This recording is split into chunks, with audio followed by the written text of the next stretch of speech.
Well, welcome. I'm Geeta Mohan and you're watching World Today. Let's begin with the US elections. Pop icon Taylor Swift has come out and endorsed Vice President Kamala Harris. This could boost the Democratic candidate's chances of wooing the young voters, but how much of that would translate really into votes?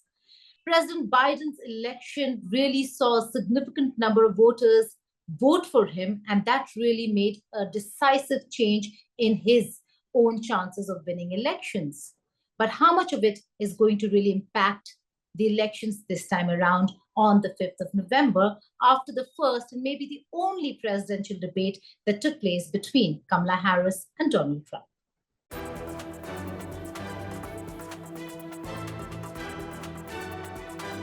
Following the recent presidential debate in Philadelphia, where Kamala Harris and Donald Trump squared off, pop star Taylor Swift has now publicly announced her support for Harris and her running mate Tim Walz. Taylor Swift, who uses her various platforms to promote her music and engage with fans, boasts an impressive social media following: 283 million followers on Instagram, 32.8 million on TikTok, and 95.2 million on X. This totals 411 million social media followers, though there's substantial crossover between platforms, with many fans following her on multiple apps. And now, in her Instagram post, Swift shared a photo of herself with her cat, accompanied by a detailed explanation of her decision to back the Democratic candidates. The post, which received over 4.5 million likes within 3 hours. Swift encouraged her 283 million followers to research candidates and their policies thoroughly before the November 5 election. She voiced concern about the misuse of artificial intelligence to spread misinformation, referencing AI-generated images that falsely suggested her support for Trump. These deep fakes, which featured misleading endorsements and merchandise, led Swift to clarify her position transparently. Swift expressed her support for Harris and Walz, praising Harris's choice of Walz due to his advocacy for issues like reproductive rights and IVF. She concluded her post with a playful sign-off, "Childless Cat Lady," a reference to J.D. Vance's derogatory comment about Democratic leaders. This endorsement from Swift, who is one of the most prominent figures in the music industry, has been highly anticipated. Swift's announcement comes amid considerable speculation about when she might endorse a candidate in the 2024 election. She now joins other celebrities who have also voiced support for Kamala Harris, including actor George Clooney, actress Jamie Lee Curtis, and Mindy Kaling. British singer Charli XCX's endorsement also led to a surge in followers for Harris's campaign on social media. Moreover, this is not the first time Taylor Swift is backing a Democratic nominee against Trump. She previously endorsed President Joe Biden and Harris a month before the 2020 election. Additionally, Swift was a vocal critic of Trump during his presidency, particularly in the wake of nationwide protests over the police killing of George Floyd. Trans lives matter. Well, the impact of celebrity endorsements on elections is a subject of debate. While some voters claim to be unaffected by such endorsements, research indicates that celebrities can indeed influence voter engagement. A study from Harvard School published in August highlighted that endorsements can boost voter participation. For instance, after Swift's post urging voter registration in September 2023, Vote.org saw over 35,000 new registrations and a 1.226% increase in engagement within an hour of her post. Or, Oprah Winfrey's endorsement of Barack Obama in 2007 is credited with significantly boosting his campaign. Also, according to experts, celebrity endorsements often target voters who are less politically engaged or new to the process. They suggest that such endorsements might sway undecided voters or those new to political issues, potentially making a difference in close elections. In summary, while the effect of celebrity endorsements varies, they can play a role in increasing voter engagement and shaping public perception. Taylor Swift's recent endorsement of Kamala Harris may contribute to mobilizing voters, especially those who are less engaged in the political process. Bureau Report, India Today Global. Elections are all about numbers. How are the polling numbers really stacking up? Now, according to the recent poll that was done after the presidential debate, it seems like Kamala Harris has a slight advantage over Donald Trump, between a 47% for Kamala Harris to a 42% for Donald Trump, which is an advantage for the Democratic candidate for now. This is according to the Ipsos Reuters poll. The two-day poll showed Harris with a 5 percentage point lead among registered voters, just above the 4-point advantage she had over Trump in an August 21st to 28th Reuters Ipsos poll. Among voters who said they had heard at least something about Tuesday's debate, 53% said Harris won and 24% said Trump won, with the rest saying neither had or not answering. We have a certain dissonance in the indicators right now. On the one hand, we have the polls, which are still suggesting a strong Harris, whether that be at a national level or the state level, compared to Biden, right? On the other hand, we have the fundamentals like the economy, where Trump is preeminent. Those are signals that are divergent. And so I think that just looking forward, we're going to have to be careful and assess the two. You would expect them to converge, but they still are not. And that should everybody should feel a heightened degree of uncertainty about where we are right now. Some 52% of those familiar with the debate said Trump stumbled and didn't appear sharp, while 21% said that of Harris. Among Republican voters, 1 in 5 said Trump didn't appear sharp. It was not a good debate for him. So he did not make inroads in the principal points for him, which were inflation primarily and immigration. He leads on both. That's very important. But painting her as Biden's successor, painting her as sort of the representative of the party in power, that ultimately was responsible for inflation, high inflation, which is on the minds of Americans. He did not make inroads there. He did not do that in a very efficacious way during the debate. The first presidential debate saw a new avatar of Kamala Harris, projecting her prosecutorial skills, countering her opponent Donald Trump on every issue, from economy to abortion, from immigration to Project 2025. She put Donald Trump on the map. Let's look at a face-off between the two leaders. It was the same old show. Same old tired playbook we've heard for years, with no plan for how he would address the needs of the American people. Well, folks, look, it's time to turn the page. As everyone saw 2 nights ago, we had a monumental victory over Comrade Kamala Harris in the presidential debate. 1 in 3 women in America lives under a Trump abortion ban. Many with no exceptions even for rape and incest. It is immoral. It is immoral.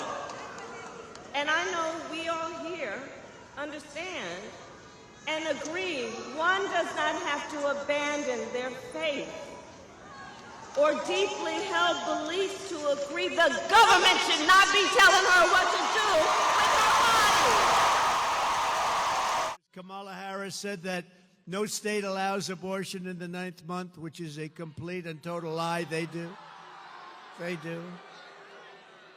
And even after birth in some cases, she claimed, I want to monitor women's pregnancies. I don't want to do that. I don't want to. It's a total lie. I don't want to do that. Women, I won't be following you around to the hospital, monitoring. On Spotlight this weekend, we have a major exclusive for you. This is an interview with the uncle of Kamala Harris, Dr. G. Balachandran, who is also a voice, a very strong America watcher and former consultant with IDSA. I spoke to him about Kamala's chances. He has very clearly said that she's going to win because Trump does not have a plan. Here's a snippet of the interview. You can watch the entire interview on India Today Global, our YouTube channel. Do you think in what they're doing, in what they stand for, the issues that they're standing for, are they in the right place? Or Let do me you put think it the this way. Republicans have an upper hand on some issues, particularly to do with immigration? No. Let me put it this way. Hmm. The Republicans, who are the Republicans? MAGA Republicans don't have stand, okay? Hmm. The traditional Republicans are almost dead. This election is very important for US especially, okay? Not for the rest of the world, perhaps yes. Ukraine and others might say that. But this will be the end of democracy in the US or not. But this election is very interesting by itself. Let me put it this way. If this fellow wins now, he would have set up record of records. He would be the first convicted felon to run for president and win. He is the only president who would have won twice on minority votes. He's not going to get a majority votes again. Thirdly, who would be the first president, actually the second president, the first president in nearly 150 years, who won the election in 2 non-consecutive terms. The last time a president won in a non-consecutive terms was in 1888. And even that fellow won the popular vote, he lost only the electoral vote. He won the popular vote all the 3 times. Trump has never won the popular vote in any election, okay? So he'll create a record of sorts. The first president convicted felon to run for president, the first fellow to win a non-sequential presidential election, okay? The first fellow to win what he called twice impeached fellow to run for president. He would have set a record of records, 4 or 5 records in US elections. It's a very interesting election to watch, apart from who is running this election, okay? My own feeling is this, not because she's my niece, this time she will win. Even though he gets a minimum vote, he will not get a majority of vote. I don't think he'll win the electoral college votes, okay? My prediction is Kamala will win, not because she is my niece, because the circumstances favor her now.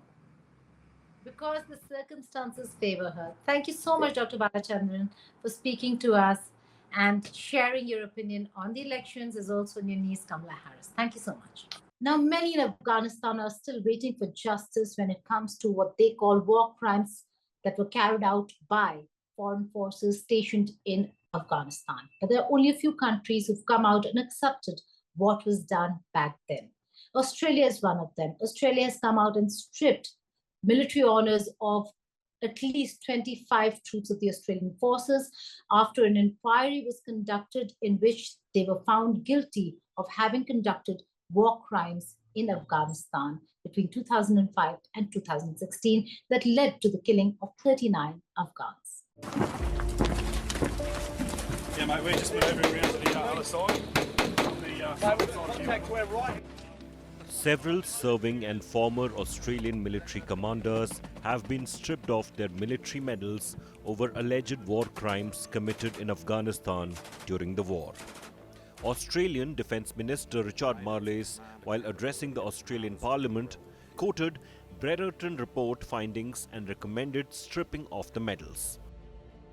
The Brereton report concluded there was credible information of unlawful conduct, the most disturbing of which was the identification of 23 incidents involving 25 Australian Special Forces personnel. These incidents related to the alleged unlawful killing of 39 people by or involving Australian Defence Force members, as well as the alleged mistreatment of 2 individuals. The Brereton report, chaired by Major General Paul Brereton, found credible evidence that the Australian soldiers had unlawfully killed 39 people during the conflict. The allegations, which are the subject of the Brereton report, are arguably the most serious allegations of Australian war crimes in our history. Defence Minister Marles called the incident a matter of shame for the entire nation. This will always be a matter of national shame.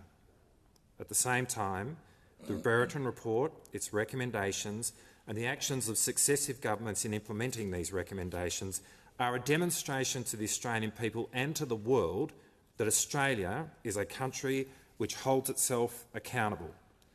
Any prosecutions of Australian war crimes will happen inside Australia by Australian court. The move was slammed by Australian Special Air Service Association Chair Martin Hamilton Smith. He called the act as a betrayal of the courage and sacrifice of soldiers in Afghanistan. In 2020, soon after the committee was formed to investigate commanders by Australian government, Afghanistan victims recounted the horrific incident. Our demand is that those who have done wrong to us should be put on trial. Justice must be served.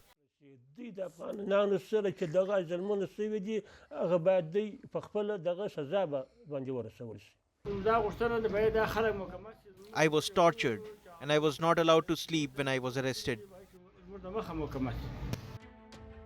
In 2023, former SAS trooper Oliver Schulz became the first veteran to be charged with a war crime.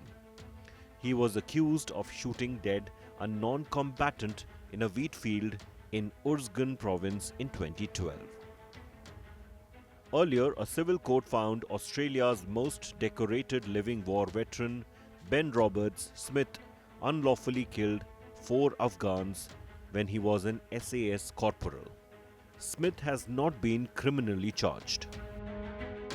The government did not name the officers or mention how many will be impacted, citing privacy concerns. With Neha Kumari, Bureau Report, India Today.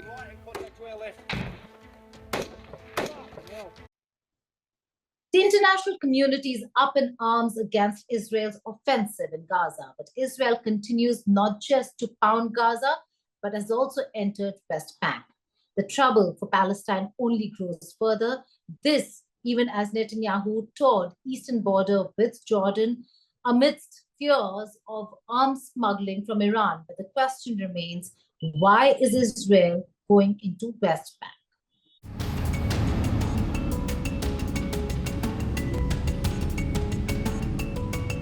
A spate of raids and recent tour of Israeli Prime Minister Benjamin Netanyahu to the Jordan Valley in the Israeli-occupied West Bank has shifted the global focus from Gaza to West Bank. As chorus grows to end the war in Gaza and demand to find a peaceful solution for Palestinians reverberates on the World Forum, the recent killing of a 26-year-old Turkish-American activist, allegedly by the Israeli troops in the West Bank, has drawn criticism from its ally, the United States. Her killing was both unprovoked and unjustified. No one should be shot and killed for attending a protest.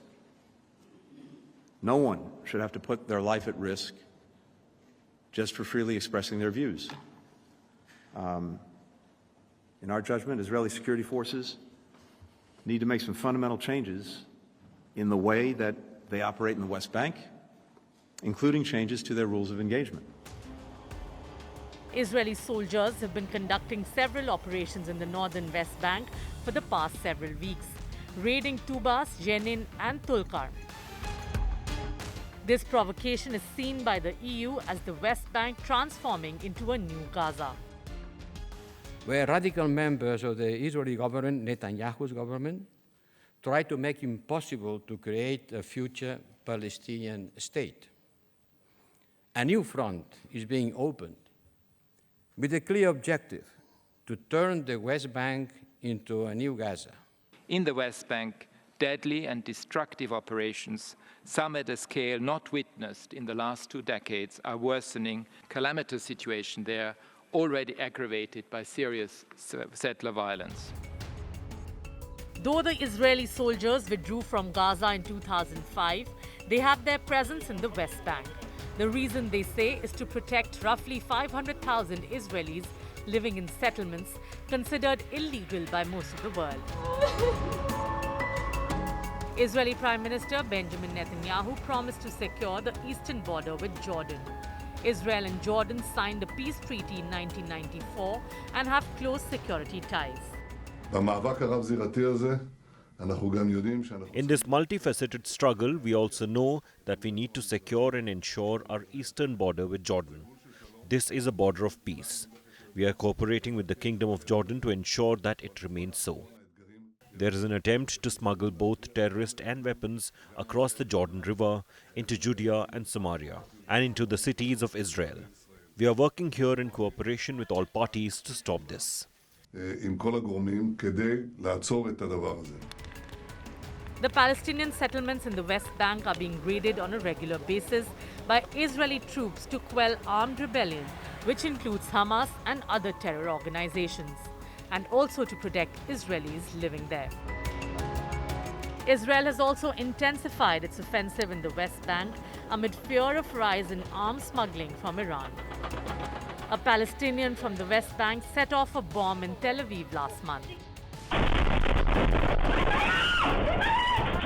The Israeli military uses this as one of the examples to raid and attack the West Bank. With Mahashweta Lala, Bureau Report, India Today. That's all in this edition of World Today. But before I go, I leave you with these dramatic visuals of an accident that took place in South Carolina. A CSX freight train collided with a semi-truck transporting a military vehicle at a railroad crossing in Goose Creek, South Carolina. Despite the severity of the incident, no injuries were reported. Witnesses described the crash as being like a bomb going off, with the train slamming into the immobile truck, resulting in significant damage. Goodbye and take care.